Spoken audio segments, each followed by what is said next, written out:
Isang mapagpalang umaga sa ating lahat, mga kapatid ko kay Kristo, mula sa The Solid Rock Morning Devotion. Isang kagalakan na muli tayo ay makapagbulay-bulay sa salita ng Panginoon sa umagang ito. Mga ilang minutong pagbubulay-bulay ng mga salita ng Panginoon upang papurihan at sambahin ang ating Panginoong Hesukristo. Ang ating pagbubulay-bulayan ngayong umaga, mga kaibigan, ay makikita natin sa awit, Kabanata 1, talatang 2. Ito po ang sinasabi: sa halip kasiyahan niyang sumunod sa kautusan ni Yahweh, binubulay-bulay niya ito sa araw at gabi. Pinagpala na po tayo sa pagkabasa at pagkarinig ng kanyang mga salita. Tayo po ay manalangin. Dakilang Diyos at mapagmahal, naririto muli ang iyong mga anak upang ikaw, Diyos, ay sambahin sa magandang umaga na iyong ibinigay sa amin. Maraming salamat po, Diyos, sa isang gabing nagdaan sa aming mga buhay na kami iyong iniingatan mula sa aming pagkatulog, Panginoon. Binigyan mo kami ng magandang kapahingahan, Panginoon, upang ang aming mga katawan ay ma-recharge mula sa maghapong trabaho. Salamat, Panginoon, sa patuloy mong pagbibigay mo sa amin ng buhay, ng lakas at ng karunungan. Gayon din po, Diyos, maraming salamat sa muli mong paggising sa amin sa umagang ito. Ang paggising namin, Panginoon, ay isang pagpapala na nagmumula sa inyo. Maraming salamat po, Diyos. Panginoong Hesus, sa umagang ito, patuloy ko rin tinataas sa inyo ang aming mga kaibigan na nasa banig ng karamdaman. Pagalingin niyo po sila, O Diyos.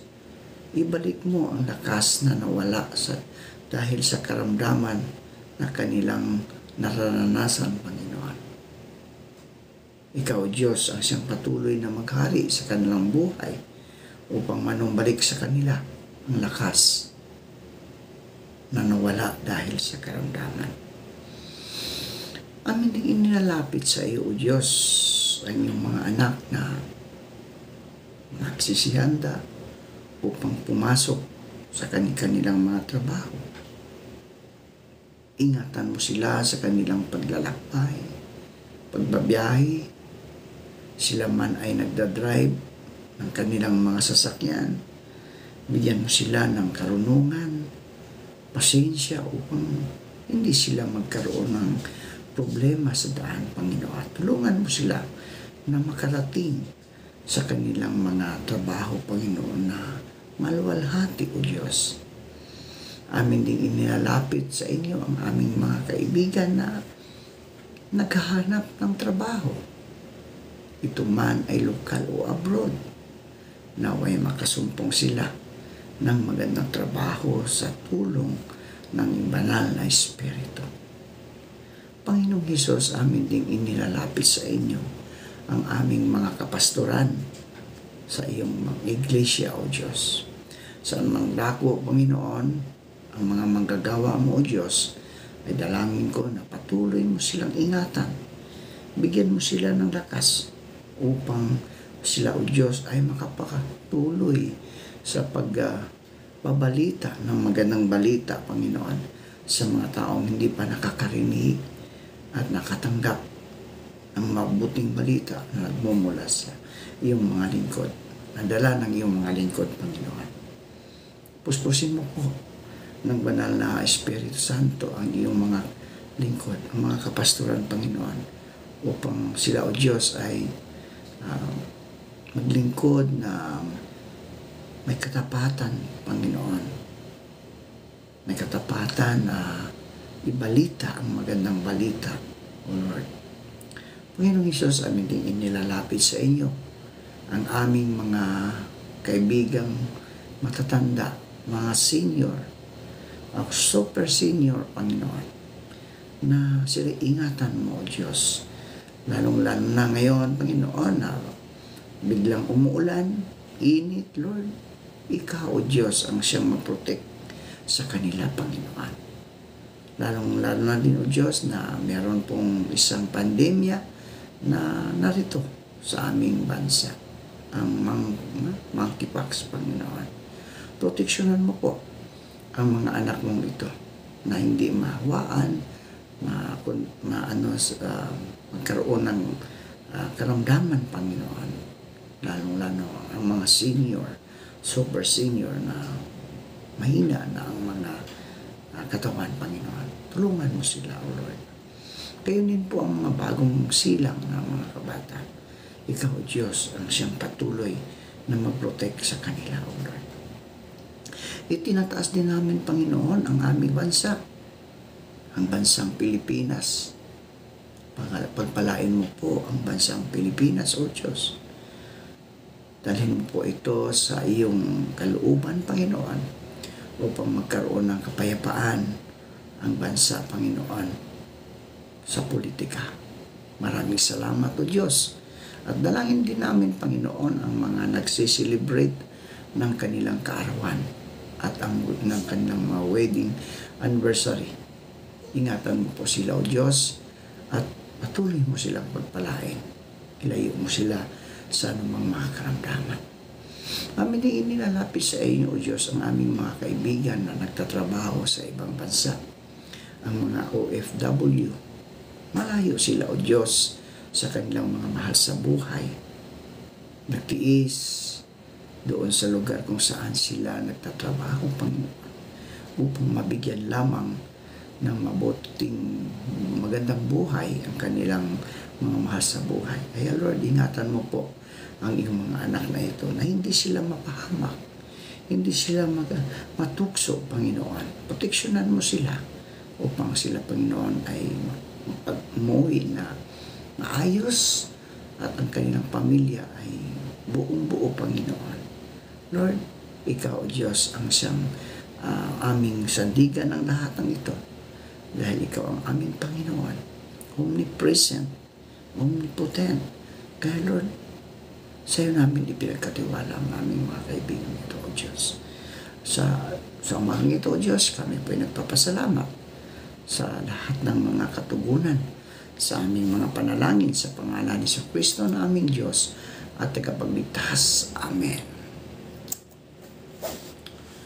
Ang ating pong pagbubulay-bulayan ngayong umaga ay may pamagat na pagbulay-bulay sa salita ng Panginoon. Paano ba tayo magbubulay-bulay sa salita ng Panginoon, mga kaibigan? Ang espiritual na pagsasanay ng meditasyon ay hindi kakaiba sa Kristyanismo. Maraming hindi Kristiyanong relihiyon at grupong secular ang nagsasanay ng meditasyon o pagbubulay-bulay.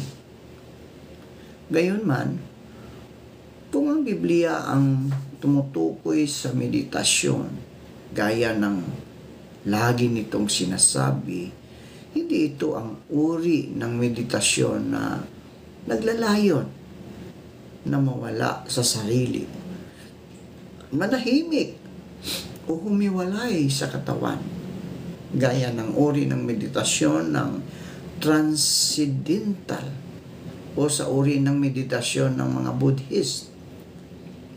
Itinuturo ng kasulatan na ang meditasyon ay hindi pagkawala sa sarili. Sa halip ay ginagamit ang isip para maunawaan ang salita ng Diyos. At may isa pamuhay ito. Paano tayo magbubulay-bulay ng salita ng Diyos, mga kaibigan, para makapamunga ng mabubuting gawa at maging banal sa harapan ng Diyos?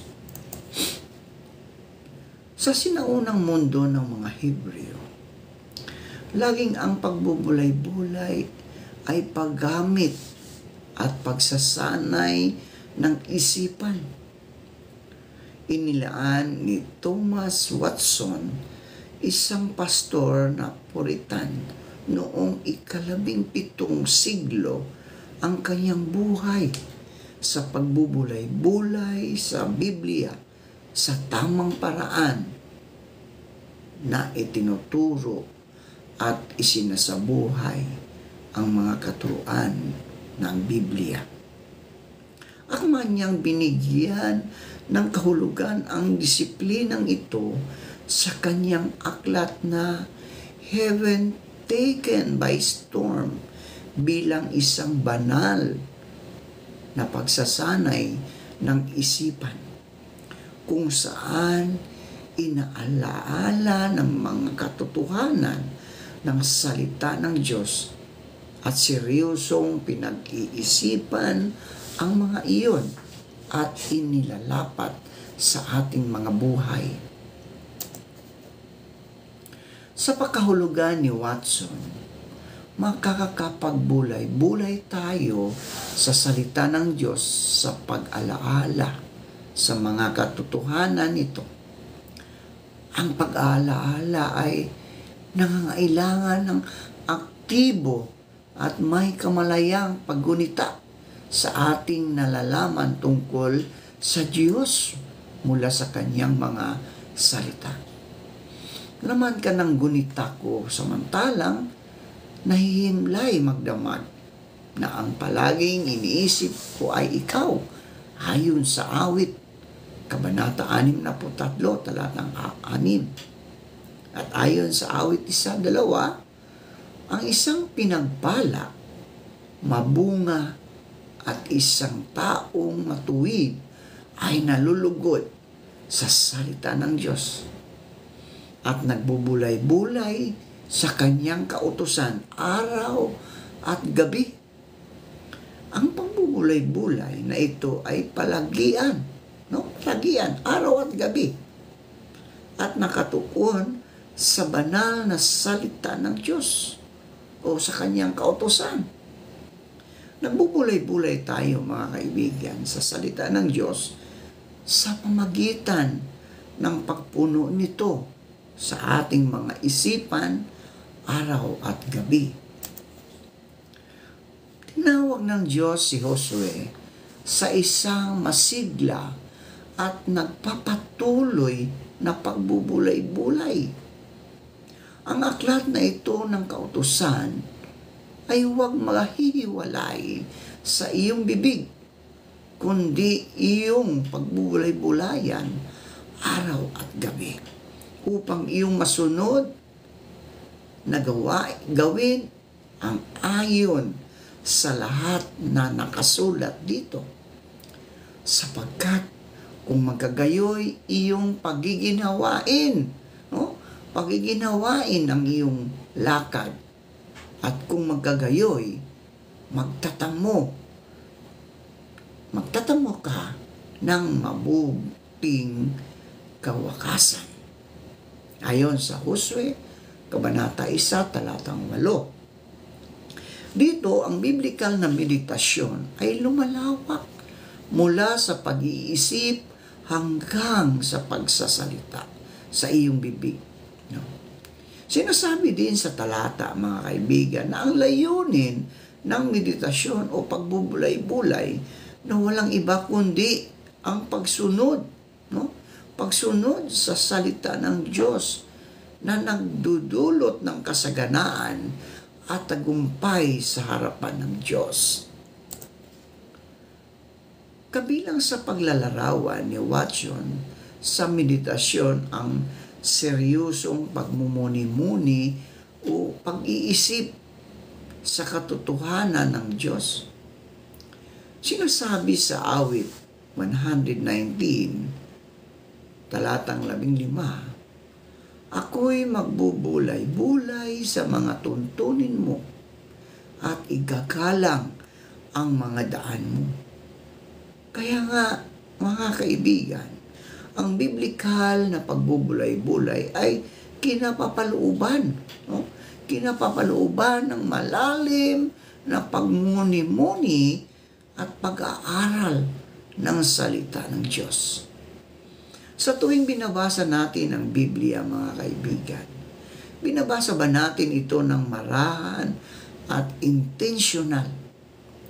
Iniisip ba natin ang tungkol sa kahalagahan ng mga salita at kung ano ang kanilang kaugnayan sa salitang may buhay at sa buhay ng iba?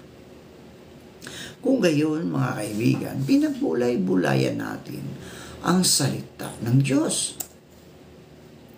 Kinakailangan sa meditasyon o pagbubulay-bulay ang panahon at pagsisikap. Hindi ito dapat na minamadali. Kinapapalooban nito ng paglayo sa mga kaabalahan ng buhay na ito.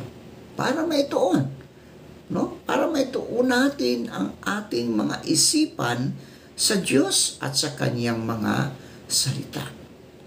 Sa pagpatay sa ingay ng mundong ito, mas maitutuon natin ang ating atensyon sa Diyos at mauunawaan na ang Kanyang mga pamaraan. Ang paglibak at pagkutya sa akin ay alisin mo, sapagkat iningatan ko ang iyong mga patutuo, ayon sa awit 119, talatang 99.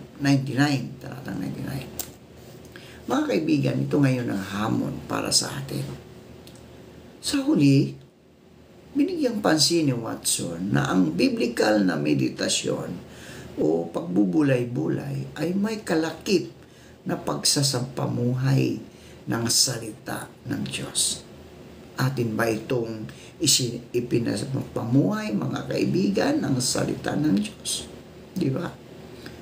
So kapag tayo nagbubulay-bulay, mga kaibigan, atin ding ingatan ang lahat ng ating mga kilos, mga pananalita, ang ating gawa, upang ito ay makita sa iba na ikaw, tayo, ay isang mananampalataya, isang Kristiyano. Inilalarawan sa awit 119:14 ang katotohanan ito.